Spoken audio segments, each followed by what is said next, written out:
안녕하세요. 11월 5일 비트코인 시황 분석하겠습니다. 우선 지난 영상부터 복기를 해보자면 여기서 마무리를 했었는데, 자, 파동상으로 W, X, Y, X 그 다음에 Z 파동이 남았다. 그래서 여기서 이렇게 해서 A, B, C 혹은 아예 여기서 A, B, C가 다 나오고 조정이 끝났다. 이렇게 둘 중에 하나를 봤었고, 중기적 관점 봤을 때는 어쨌든 19.8K를 지킨다면은 비트코인이 한 번 더 오르면서 여기 21.5K와 21.7K까지 올라갈 거다. 여기는 어떠한 관점이든 변함없는 관점이다 라고 말씀을 드렸고요. 그래서 이렇게 올라가는 동안 알트는 지속적으로 계속 상승을 할 거다라고 저번 영상에도 계속 강조해서 말씀을 드렸어요. 자, 그리고 이제 한번 보자면 WXY X 파동 다음에 Z 파동이 ABC로 한 파동이 더 빠져줬고요. 그 다음에 여기서 보시면은 상승 다이버전스가 여기를 보시면 나옵니다. 자, 이렇게 보시면 1시간 봉에서 상승 다이버전스가 나오면서 채널선을 이탈하지 않고 여기서 상승을 해서 채널선을 상방으로 이탈해 준 후에 리테스트를 마친 후에 한 번 더 올라와 준 모습이에요. 자, 이제부터 제가 보고 있는 관점을 좀 설명을 드리면, 자, 어떤 관점이든 공통적으로 여기까지는 올라온다라고 말씀을 드렸었고요. 크게 봤을 때는 여기를 1파동, 2파동, 자, 다시 1파동, 2파동, 그 다음에 1, 2, 3, 4, 5, 그 다음에 4파동, 그 다음에 5파동이 좀 진행 중인 것으로 보이죠. 그리고 이 5파동이 이제 어떻게 마무리되느냐에 따라서 앞으로 중기적 관점이 혹은 장기적 관점이 어떻게 될지를 좀 볼 수가 있습니다. 제가 보고 있기를 비트코인은 이제 여기서부터 엔딩 다이아고날 형태가 나오지 않을까. 저는 일단 첫 번째로 이 관점을 가장 가능성을 높게 보고 있습니다.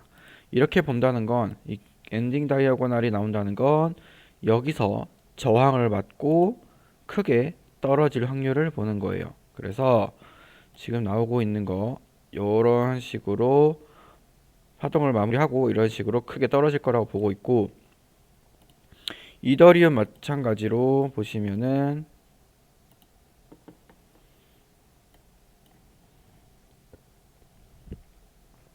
이렇게 1파동, 2파동, 그다음에 3파동, 4파동 후에 5파동이 나올 건데 1700달러 이 부근대를 크게 저항을 뚫지 못하고 이 저항을 크게 뚫지 못하고 여기서 다시 한번 저항을 맞고 내릴 거다라고 저는 생각을 해요. 그래서 1700달러 이 부근대를 넘기지 못할 것이다. 이렇게 보고 있습니다. 자, 다시 비트코인을 봤을 때 그렇게 되면, 자, 이제 제가 보고 있는 메인 관점은 이렇고, 그럼 앞으로 대응은 어떻게 하면 좋은지에 대해 설명을 드리면, 지난번 라이브 때 말씀드렸지만 지금은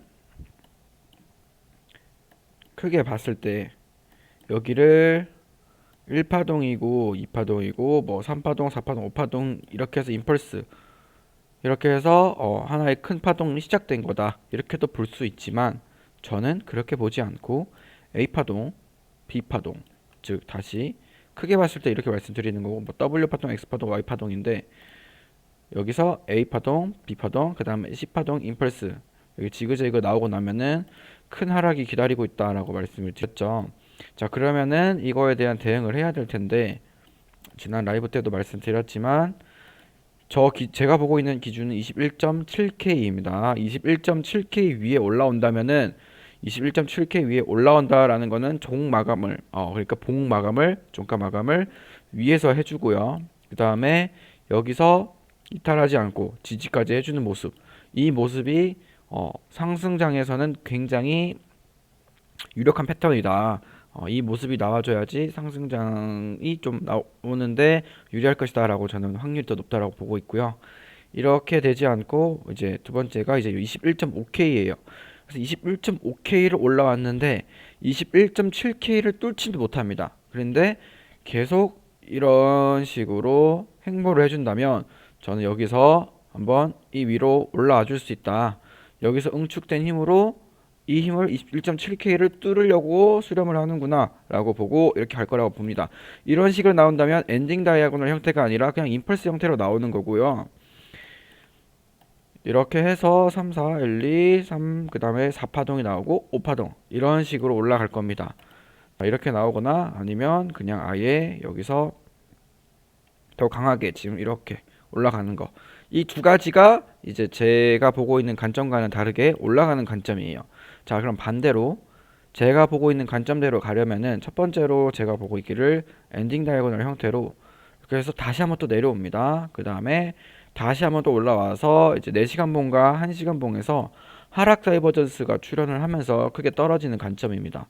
이 관점이 저는 가장 높다라고 보고 있고 이거는 이제 어떻게 되는지에 따라서 보시면 되겠죠. 그래서 뭐 얘가 이렇게 내려오고 한번 더 올라왔는데 21.7K를 넘어서지 못하고 심지어 21.5K 위에도 있지 못하고 이렇게 밑에서 행보를 한다면 얘는 저는 크게 하락을 할 거라고 생각을 해요. 네, 그래서 대응은 지금 제가 보고 있는 기준은 21.5K와 21.7K 그리고 앞으로 나올 파동의 패턴을 좀 보시면 될 것 같고요. 그 전까지 비트코인이 이러는 동안 저는 알트코인은 지속적으로 계속 갈 거라고 보고 있습니다. 저도 알트코인을 계속 지금 매매를 하고 있고요. 비트코인보다는 선물도 알트코인 위주로 매매를 하고 있습니다. 그리고 몇 개 보시면은 뭐 지난번에 말씀드렸지만 뭐 자발트 이런 코인들 좀 오르 코인들 제가 가서 오르 코인들도 좀 몇 개 홀딩을 하고 있고 지금 뭐 사실 어떤 코인을 사든 손익비만 좋다면은 진입을 해도 상관없다라고 생각을 해요. 그래서 뭐 알트장이 계속 좀 당분간 지속될 거라고 보고 있고 하지만 그 끝은 머지 않았다. 끝은 머지 않았고 얘가 이런 식으로 내려왔다가 알트가 살짝 조정받고 다시 오르면서 크게 올랐다가 이런 식으로 가면서 끄트머리를 만들어주고 여기서부터 크게 하락을 할 거라고 생각을 합니다. 물론 이렇게 해서 만약 하락을 하더라도 이렇게 받고 여기 올라오면서 다시 한번 또 알트가 오르는 코인들이 있을 거예요. 이것도 저는 트랩이라고 생각을 하고 있고 저는 거대한 불트랩을 지금 만들어주고 있다라고 생각을 합니다. 그래서 이후에 여기까지 어떻게 되는지를 한번 보시고 이거에 대한 거는 아마 다음 주까지는 이번 주는 계속 알트장이 지속될 거라고 전 보고 있고 다음 주 한 중반 정도에 이제 좀 방향이 나올 거라고 생각을 하는데 그때쯤에 또 영상을 올릴 테니까 그때 한번 패턴을 보고 다시 한번 또 시황을 한번 보도록 하겠습니다. 오늘 비트코인 시황은 여기까지 보도록 하고 모두 좋은 한 주, 아니 좋은 주말 보내시기 바랍니다. 시청해주셔서 감사합니다.